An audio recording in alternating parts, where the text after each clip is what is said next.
This week, several different oil field companies gathered at a trade show here in the border city. Oil Lift Technology Incorporated was one of the vendors there, introducing a new product that they say will make coil jobs more efficient. The new equipment came out over a month ago, and there are just over a dozen in use now. The newest thing we've come out with is the coiled rod side entry, which is basically safer, no removal of the wellhead drive while the coil is on, less chance of spills, greatly increases productivity on your coil job. Oil Lift manufacture these rods themselves, so there isn't much competition around the industry. It's patent protected, so we're the only ones that produce it right now. Each of these rods costs around $4,700 to produce. Raising spirits, along with funds for cancer research, were front and center for kids at St. Mary's School today. Robert Buffam took in the school's colorful display of pride and filed this report. These students showed their pride by sporting their intramural house colors. It's our Spirit Day. Once a month, we as a school gather together to have a fun day. As much fun as the kids were obviously having with their Spirit Day, they were also clearly excited to be honoring the memory of a great Canadian with the afternoon's Terry Fox Run. Oh, the kids love the Terry Fox Run because it shows them what a real Canadian hero is like, and it shows them how to aspire to be a hero themselves, to never give up and to keep persevering in their goals. St. Mary's has held a Terry Fox Run every year that the school's been around. And despite the lighthearted fun these youngsters were having, the importance of the event wasn't lost on them. It's just kind of a way of remembering Terry Fox and what he did, and for running for all those people who have had cancer, who have died of cancer, who have survived cancer. Close to $500 million has been raised worldwide through Terry Fox Runs. And although the kids here at St. Mary's School weren't even a twinkle in their parents' eye 30 years ago when the first run took place, the spirit and message of this Canadian hero clearly has not been lost on these kids. Robert Buffam, Newcap News. The chance to have watched Red Green live during his one-man show will always be remembered by fans who came out last night. He owned the Vic Juba stage with his raw Canadian humor, and the audience members never stopped laughing. Kathy Lee snagged an interview with the comedian backstage at Dishes about Red Green's international tour. For the Possum Lodge barbecue games. Better known as a star on the Red Green show, Steve Smith has brought Possum Lodge to the live stage. You were on the Canadian leg of your international tour. How is that going for you so far? It's just the most fun that I've had in a long, long time. I've never done this before. I didn't do stand-up comedy as a young man or theater, so it's new. And for a man my age, it's unusual to be doing something new that's not a medical procedure. So I am enjoying every bit of it. And here's the bonus. I've autographed each and every one of these. The reason behind his one-man show, Smith says it's a unique way to promote his new book. And I thought, well, rather than just go and do it in bookstores, why don't I do a one-man show, and it would promote the book and also give me a little bit of fun. With 47 shows in the States checked off and the border city as his 10th Canadian stop, I had to ask Smith, what's that vibe that you're getting from the audience today so far? Will this be over soon? Yeah. That's what I'm getting. Yeah. But no, they're good.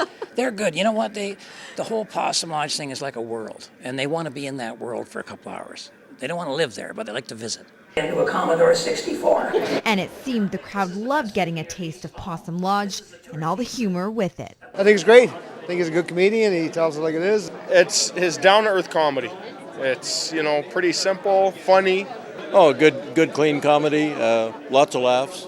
Certainly none of it true, but just good humor. Speaking of humor, I put the fans to the test, asking them to recite Smith's famous man's prayer. I'm a man, but I had to change because I had to. Oh well. I am a man. I am a man. And I can change. And I can't change. And I can change. I can change. And I'm a man. I'm a man. And I can change. And I can change if I have to. And I probably will. No, that's the way I say it at home. And if I made those guys do it, Smith encouraged me to try it out myself. Okay, how do we do this? This is for every guy. No, you don't do any hands. But here's okay. You say that. Pretend you're a man. I'm a man. Should I say it in a manly voice? Well, if you got one. I'm a man. Yes, but I can change. But I can change. If I have to. If I have to. I guess. That's the important part. There you go. That's the man's prayer. I can do it. Any one of you guys can do it. I guess that's all the time we have. I know you have to get ready to go back on stage. I think I should go back out there. There'll be trouble if I don't. Anything else you'd like to say? Bye, Kathy. See you later.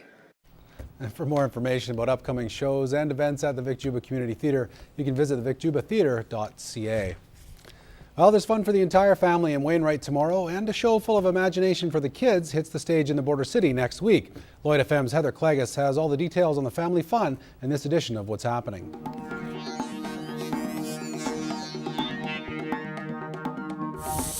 You're used to seeing them in your garden, but they're going to be all over the streets of Wainwright tomorrow. They're hosting their 4th annual Scarecrow Festival. Yes, scarecrows will be all over downtown. There's going to be a scarecrow parade, which is good news for the kids, because when there's a parade, that means there's going to be candy. Lots of other fun for the kids to take part in as well, plus live music, and outdoor market, a barbecue as well. Things run from 10 until 4 tomorrow. The backyard comes to life at the Vic Juba Theatre coming up on Tuesday. The Backyardigans are going to be in town. It's their quest for the extraordinary aliens. They're going to be visiting a desert. They're going to be climbing a mountain. I hear they might even run into some pirates as part of this adventure. It's fun for the whole family. There's 2 shows coming up on Tuesday. If you want to get your tickets, and just get in touch with the Vic Juba Theatre box office.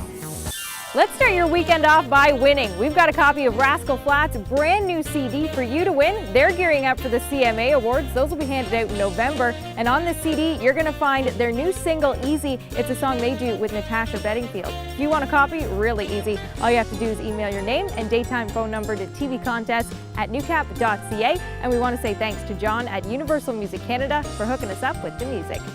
And it's another busy weekend out at the Lloyd X grounds. The Lloydminster Obedience and Kennel Club is hosting their annual dog show. Things run tomorrow and Sunday. Well, whatever you choose to do this weekend, I hope you have a great one. I'm Heather Clegis, and that's What's Happening.